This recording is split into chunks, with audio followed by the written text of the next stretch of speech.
Le contexte scientifique dans lequel s'inscrit la création de l'Institut de l'audition est celui d'avancées majeures dans la connaissance. Nous comprenons maintenant comment fonctionne l'organe sensoriel à l'échelle moléculaire. L'objectif de l'Institut de l'audition est de promouvoir une recherche intégrative des neurosciences de l'audition et en parallèle de développer des méthodes innovantes de diagnostic et de traitement des atteintes auditives. L'Institut de l'audition a pour ambition d'améliorer l'exploration de l'audition chez l'homme. Pour parvenir à ces objectifs, l'Institut de l'audition regroupe des scientifiques de différentes disciplines, de la biophysique aux neurosciences computationnelles et de différents organismes, ainsi que des professionnels de la santé auditive, ORL et audioprothésistes. L'Institut Pasteur dispose d'un excellent département de neurosciences qui est parmi les meilleurs dans le monde. Le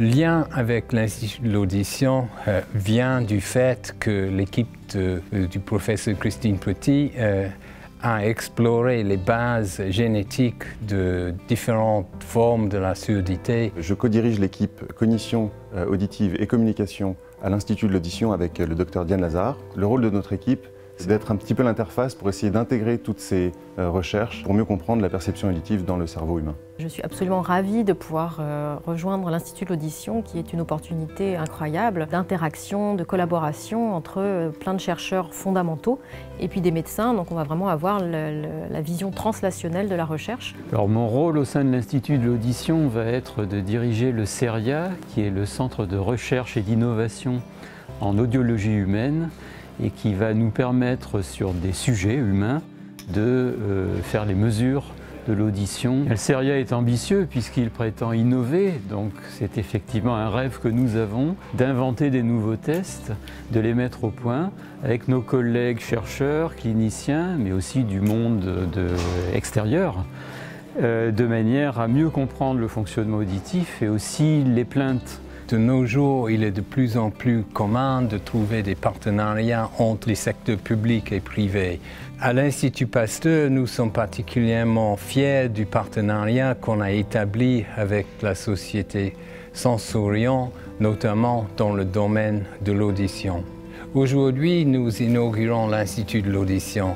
Ceci est le fruit d'un partenariat entre l'Institut Pasteur, l'INSEM, le CNRS et surtout la Fondation pour l'audition qui a eu la vision de créer cet institut et qui a fait appel à l'Institut Pasteur pour son expertise dans le domaine des neurosciences de l'audition. L'inauguration de l'Institut de l'audition, centre de l'Institut Pasteur, est un grand jour pour les personnes sourdes ou malentendantes, les générations actuelles comme les générations à venir. Cet institut de recherche qui va héberger à Paris le meilleur de la science, il est destiné à des millions et des millions d'enfants, d'adolescents et d'adultes, jusqu'au plus grand âge de la vie qui s'allonge, en France et au-delà. Cet avenir doit s'inscrire dès à présent dans une dimension globale, au service de la cause de l'audition et que nous avons dénommée l'Alliance.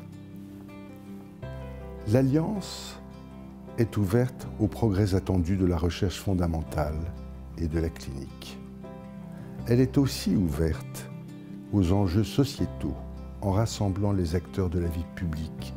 L'Alliance veut gagner du temps sur le temps, au service de tous les progrès possibles.